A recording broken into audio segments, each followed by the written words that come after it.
The views expressed by our guests are their own and do not reflect the official stance of their employer or any affiliated organizations. Welcome back to the Counsel House Podcast. I'm your co-host, Daniel Abramov. Today we have a great guest, the SVP at Halcyon, Cynthia Kaiser. Halcyon is a ransomware end-to-end platform that not only detects the threats, but manages them as well. Thank you so much for joining us. Thank you for having me. Absolutely. So we're seeing a huge rise in fake profiles targeting professionals in security and law enforcement.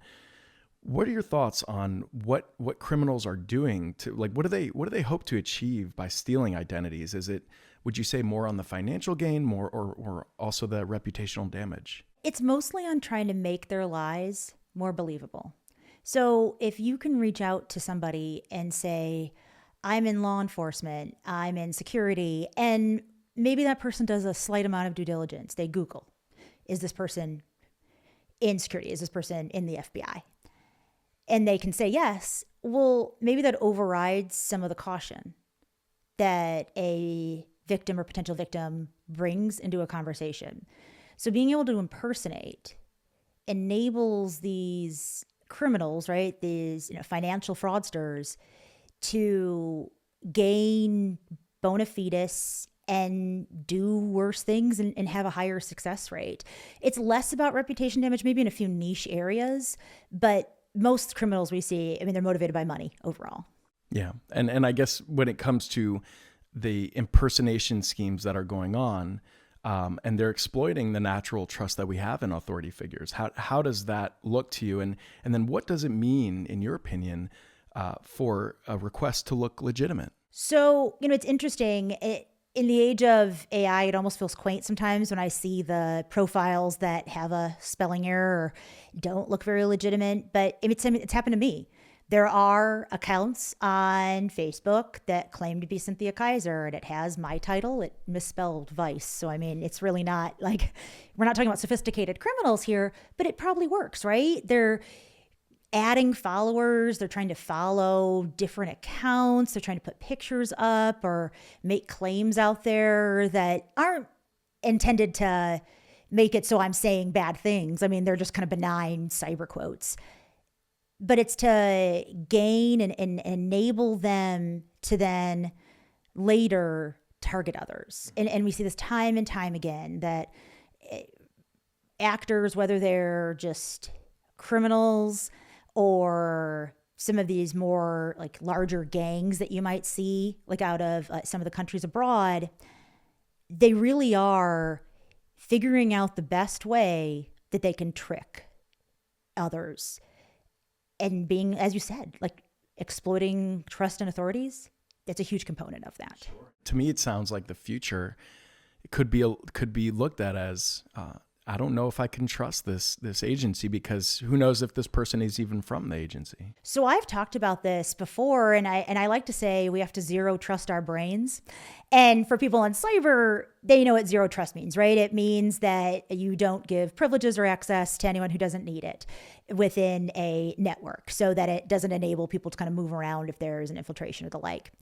Zero trusting our brains means you have to verify everything. You have to come in at something not really believing that this is reality. And in an age where there's really realistic fake videos of people talking out there, how do you verify that? What do you do? It's going to be different in every circumstance, but the answer is the same. Like, you just can't trust it on its surface value. Wow. And that's a great point, because we're talking about now deepfakes, right? And the rise in deepfakes. And so we often hear about that in the context of politics. How are they actually being weaponized today? Mostly isn't politics, right? And I think that as we were having conversations about deepfakes coming up, it was a lot in the context of elections, or, are they going to impersonate politicians to try to denigrate them or cause issues? And sure, we saw a few of those, but primarily it's financial fraud and porn. That is the vast majority of deepfakes that you see out there. And they're being used by criminals to do criminal things. But the result is like, it's really hard, right? So let me give a good example. Pretend you're getting a call from your CEO And they normally call you on WhatsApp. And that's where you're getting the call. And they say, hey, I need you to get on a urgent call right now. And you see them and they're at the vacation house that you've typically seen them at. And everything seems normal, but they're creating that urgency. And here's the link. Would you click it? I probably would. I think a lot of people would. Yeah. And that's a real example of a deepfake that's gone to an employee before. And I'm just curious, obviously many things could happen when you click that link. What would you say the top thing would be? Would it be a control factor over that person's computer? It could be, right? We've seen other deepfakes where it's not even click this link. It's I need you to wire this amount of money to this person.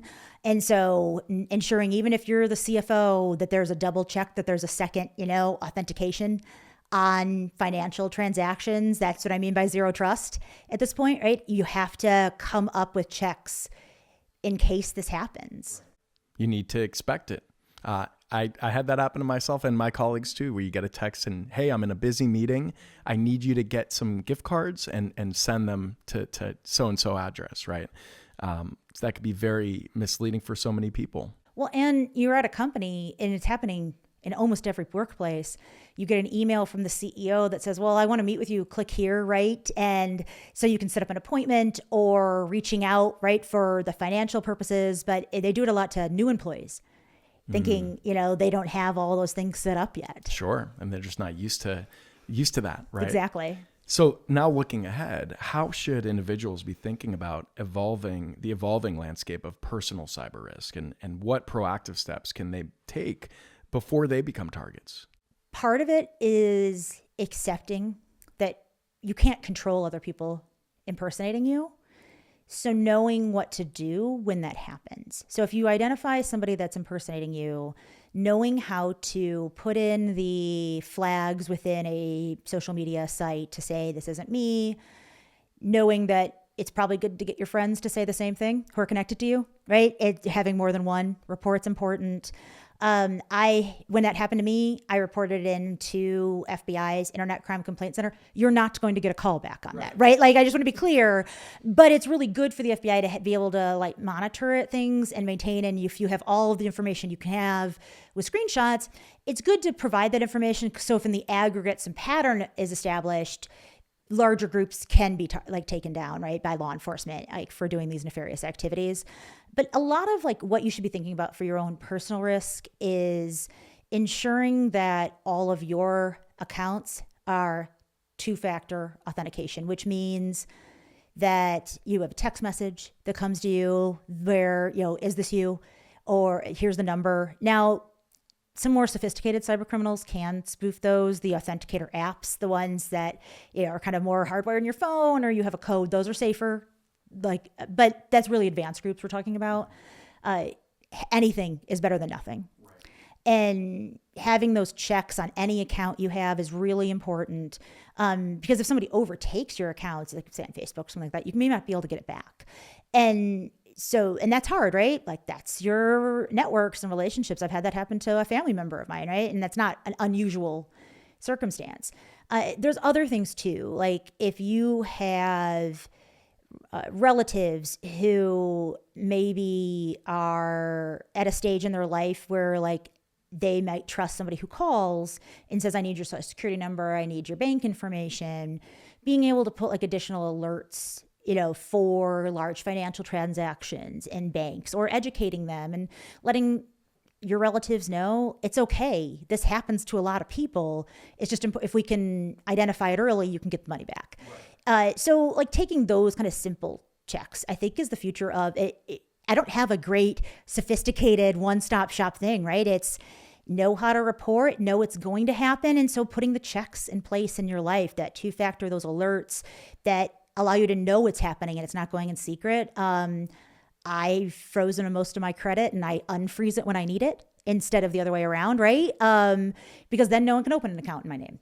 That's a very smart idea. And it sounds like the future does have a lot to do with individuals that are from your everyday folks to start thinking about that no trust factor a little bit and just kind of keeping a guard up that this could easily not be the person that is reaching out to me. I used to tell my kids when they were little, like, what's your secret identity online? And we'd come up with a whole secret identity, and like a different name, a different favorite color, a different pet. And part of that's to keep their anonymity, but part of it was to teach them that most people lie online. I think that's a great message, and it gets them prepared for the world ahead of them, to be honest. I think most people should be doing that. So you spent over 20 years at the FBI, and towards the end, you were helping to lead the FBI cyber division. And how do you see the cyber threats evolving from then until now? So the cyber threats that we were facing when I, first started looking at this threat overall, they were a little more straightforward than they are now. I mean, you had advanced groups who were figuring out ways to conduct intrusions into computers. Yes. But like, as we were investigating, what you would see is like, okay, we would go and we'd collect the information, and then we'd bring it back and we'd analyze it and we'd match it with known tactics from different intrusions, different crimes, and then we'd be able to match those up and come with an attribution, figure out who is behind it. But nowadays, everything feels like it's happening all at once. And there's a lot of overlap among the groups, and there's a lot of changing of their tactics constantly, which makes it a lot harder to find out who's behind it. And that's really where, like, cybercrime's always been difficult. It's a lot easier for criminals now that we've virtualized our lives to more quickly or find their way around to larger data sets or like infect larger components of our networks. I mean, that's just a reality, right, of all the virtualization we've put in.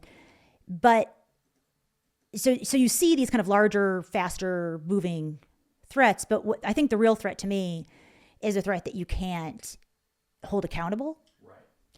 And so the changing nature of attribution, where you might have cyber criminals who are contracting for nation state actors who are moonlighting in their free time to make money as cyber criminals, or just a nation state who's trying to hide their tracks, pretend to be a criminal.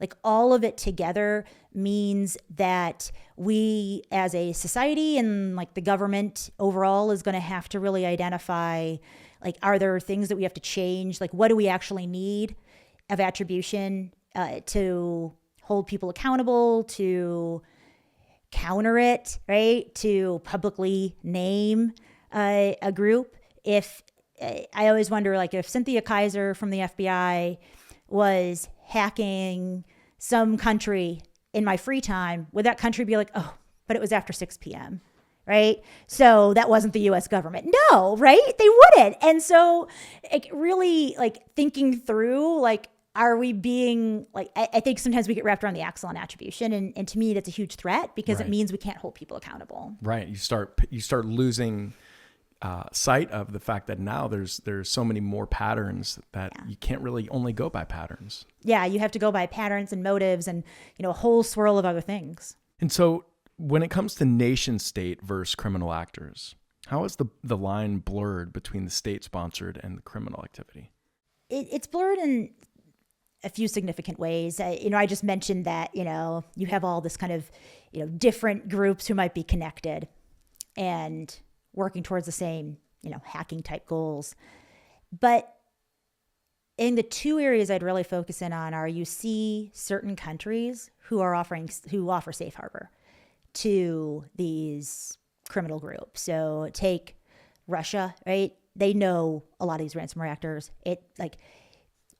They live there, right? They live there for a reason. Yeah. And I think we'd be fooling ourselves if we thought they wouldn't call on them if needed for their efforts, or if like the local FSB guy is not getting kickbacks like from these criminals that they're in their area. So there's obviously certain amounts of overlap there, even if it might be primarily criminal activity. But we've seen more and more nation states actually masquerading as criminals to try to add additional obfuscation. Iran attacked Albania a few years ago, and this was because they were mad about something politically, but they basically operationalized espionage access that they'd had for 14 months. But then conducted it as a ransomware attack and renamed themselves as some criminal group. And I mean, it was very wink nod, right? Like that one was pretty obvious still. It was Iran. But they were masquerading as a ransomware attack. They were never going to give them access to their networks back. It was meant to be destructive. It was meant to send a political message. You also had this summer, China had conducted espionage operation against SharePoint servers, so on-premise servers that companies might have had, so they'd gained access to these in select areas that they found of interest. When it was about to be outed, that access, all of a sudden, a lot of those servers had ransomware attacks against them. We at Halcyon did the analysis of the malware that was present in some of these attacks, and it was clear to us it was professionally developed. This was not a fly-by-night criminal group, and we would say there's obviously some ties to nation state, whether it's actually nation state actors doing it, whether it's just ties, someone who formerly worked. I don't have those insights, but what you really see is nation state actors taking a page out of the criminal playbook so they can try to hide. Right. Try to pretend that this is not actually run by the government. It's run by individuals. Wow. And so looking at Halcyon's approach, how do they feel? And also I'd love to get your thoughts, coming from a distinguished FBI career, why Halcyon? What drew you there? At FBI, I spent a lot of my career helping people after their worst day. Like helping people after they're attacked, after they're victims of a crime. And that's like such important work. And holding the criminals accountable who did that is critical, not just because Americans deserve justice, but because it stops them from doing attacks against other potential victims in the future. What drew me to Halcyon was that it's an actual preventative tool. So I wanted to go somewhere where the tech was cool. Check. I mean, the tech is really cool. But more, it's technology that's focused on identifying early and actually stopping, even mid-attack, stopping a ransomware attack. I mean, that's really cool, right? And so I get to be much more about preventing somebody from ever having their worst day than having to help them after. And that's such a cool, it's a cool change. And I was really excited about the mission and the people and being able to do the job that I've been brought on to do, which is to take all the great insights they have, because you can't do that work without a lot of intimate knowledge of ransomware groups, and try to get that out more publicly. Take that information, build out a research center that's only focused on ransomware, and bring together partners who are likewise focused on ransomware, and really find ways to get information out there, which is something I cared about at FBI too, and then have it be focused on what really is the greatest business threat that U.S. companies are facing today and globally. Yeah. And I can imagine, you had just mentioned how hard it felt to watch people and their lives or their companies be completely devoured by something like this, and it'd be too late. Whereas now it is truly the proactive versus reactive situation where you can get in there and not only freeze them in the moment, but you can even go ahead of time and say, listen, we've detected different threats from what you've already received, and this is what we see will probably happen if you continue at this rate. Absolutely. We see ransomware actors nowadays using methods that allow them to blind or tamper or stop other security solutions, other kind of endpoint detection that networks have to identify them. Wow. And so they're going in, and so we're able to detect when they go in and try to do that. That's really cool. That is really interesting. Yeah. Sounds like that's a big differentiator from other platforms out there. Yeah, I mean, I think that we just have a really expert level knowledge that comes from focus. Right. If you're only focused on the ransomware actors, you're able to develop that deeper knowledge, and then that enables you to be really good at finding things. It helps that we have incredibly smart people too, though. Definitely. And now looking at AI as a defense, which is what Halcyon is doing, how are you using AI-driven behavioral threat detection to outpace attackers? So, we've all in the security community been using AI for years, right? We call it machine learning. And a lot of what Halcyon does is based in that kind of existing technology world where we're able to identify what's a normal level of pattern and behavior on your network. And what does it look like when adversaries are doing it? And then flagging and alerting when it looks weird. I mean, in its simplest form, that's what behavioral detection is. AI enables us to do that better. We're, of course, integrating like new uses of like more advanced AI tooling to get better understandings of the behavior that's underpinning ransomware actors, or like how to identify that needle among like 10,000 different haystacks. And that's a really fun, aspect as well. But the way we use AI like on a actual customer system is a lot more based in established methods that you have to have the expertise behind it to be able to make it effective. That makes sense. And having you there, I think being able to pull from the knowledge of and experiences that you've experienced, I think would be so valuable. So to be able to get that knowledge to build out those types of attacks. Is that sort of how it's going? I hope so. But I mean, I'm amazed every day when I meet people in industry and in my company and the kind of level of knowledge they have now. And I think that's what's so interesting about cyber in general is there's no one place where all the knowledge resides. Like I have very specific knowledge that I came from with my government career, but there's knowledge that people in industry have that I just couldn't, not being on a customer environment, right? Like not seeing like all that telemetry across tons and tons of different things that are coming in. That's a different level of knowledge. And what's cool is the camaraderie and collaboration that happens across the industry to help us actually pull together that fuller picture. So looking at from a ransomware focus, why did you decide to build a dedicated ransomware research center? What you see across a lot of the kind of cyber threat intelligence or security industry is a focus on all types of threats that can come into your network. And that's right? Like they should. We need to stop all these different nation state attacks. I spoke significantly about the threat that specifically China poses to the US. I still believe that to my core today.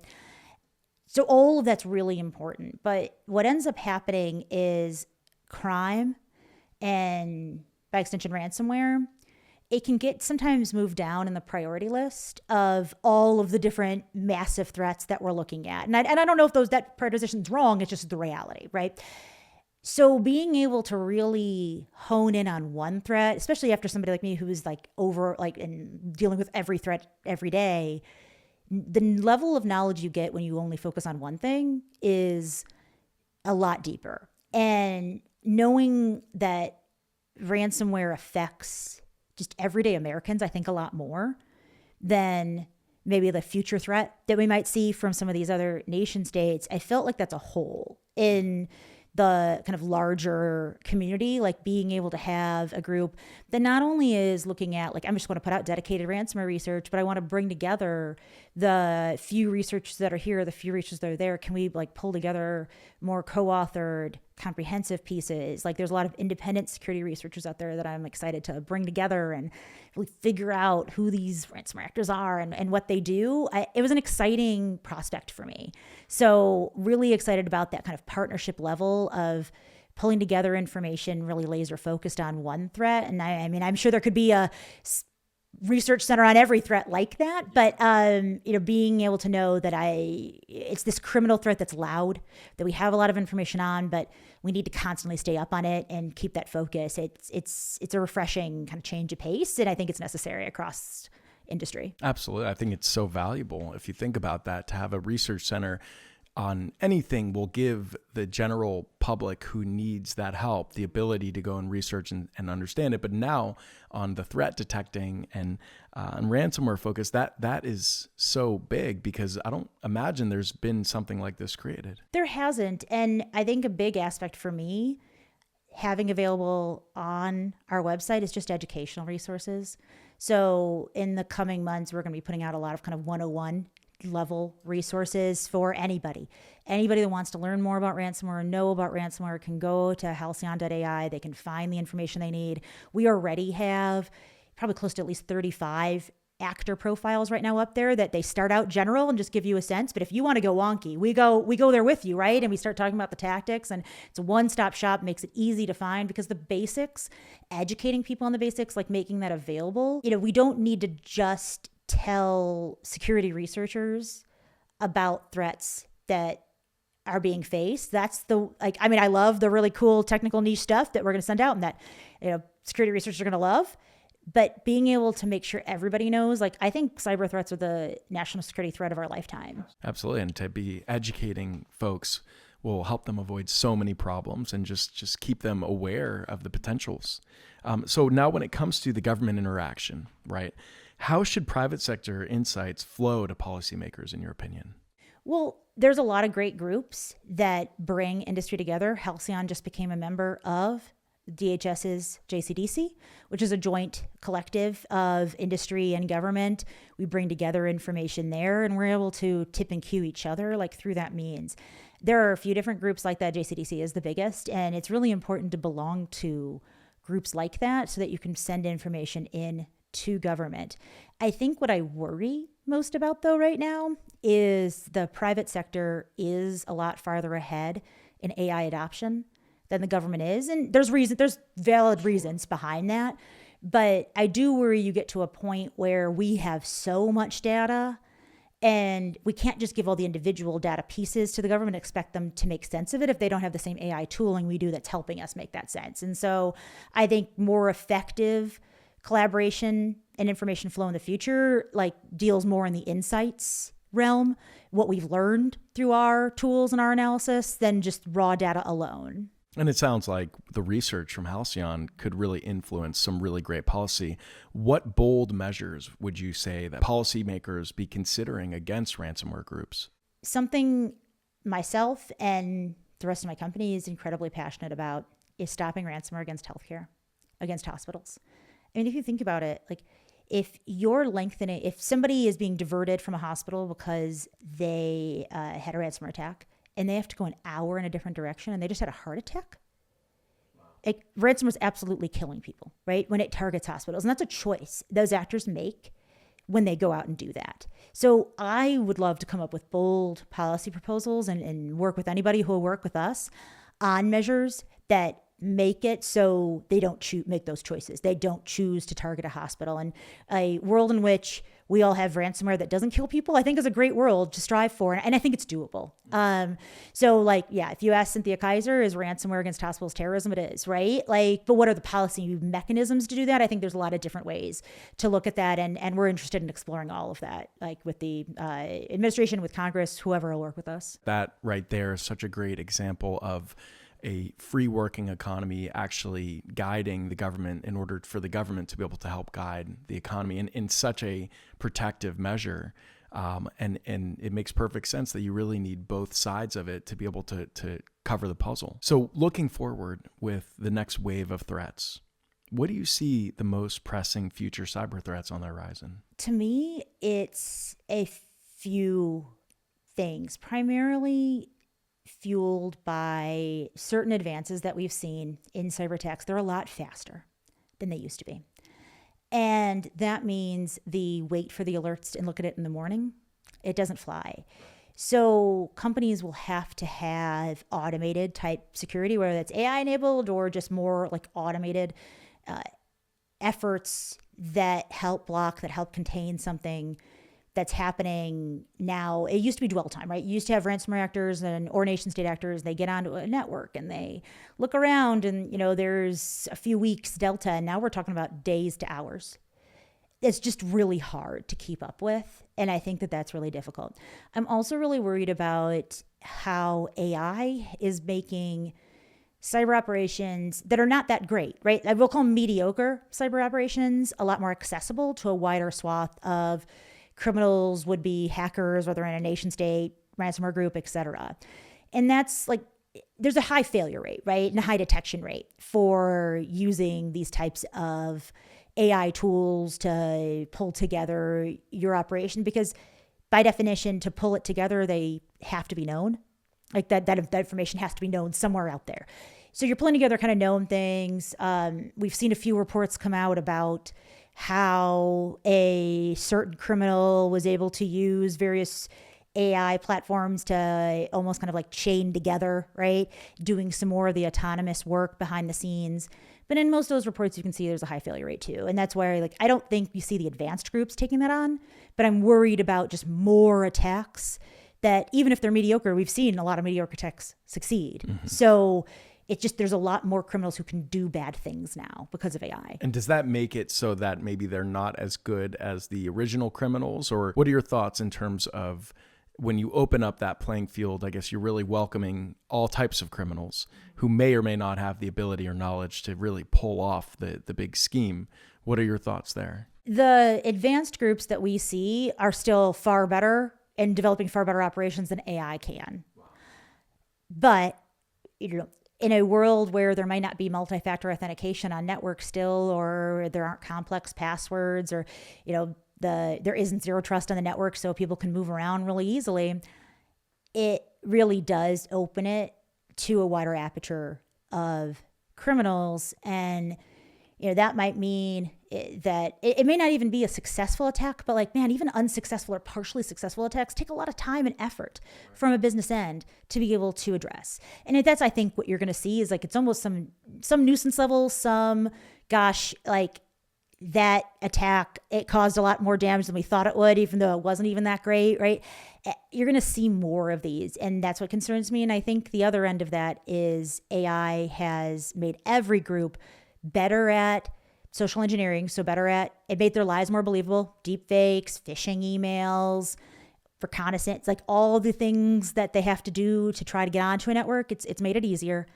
And it's made data evaluation easier. So actually figuring out what you stole and what's most value, well, you could imagine existing tools now being helpful in that realm. And so when you're guiding executives on a board, what's the most important message you deliver to them about ransomware readiness?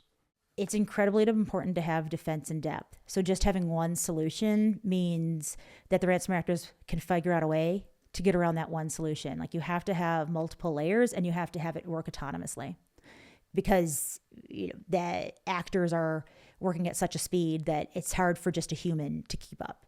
So that's the advice I'd give them there. And so beyond organizations, how can individuals build resilience against cyber fraud and impersonation? This goes back to some of my earlier points on just having a lot more verifications, having a lot more alerts sent to you, two-factor authentications.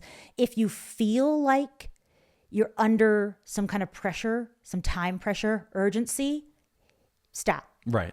That's great advice. Right? Because that's what they're fueling, is they're trying to create the pressure. So you act right away without kind of thinking through the other steps that you want to take. Right. So if you feel like you're being rushed to make a decision, especially a financial one, there's a good chance that is not a real legit threat. Or no, it is a real legit threat. There's a good chance that that's not coming from somebody who's honest. Exactly. Don't click on, I don't click on any links, right? It's just, if I see a link that I need to navigate to, I type it back in, right? To something. Don't always hover to see what the actual site is. Always look at the email that came from you. What's the actual email, not the name, right? But the actual email from, because they thrive off of adding one extra letter, creating a spoofed website. So go to your known websites. If they say, if your bank emails you and says, hey, there's a problem here, click here, don't. Navigate to your own bank, right? Put your own information in. Absolutely. Maybe take a couple minutes and call your bank. Mm-hmm. So now when you see the private sector, government, and academia working together, how would you say would be a better way for them to better unite in the fight against ransomware? I think we're doing a lot of great things already.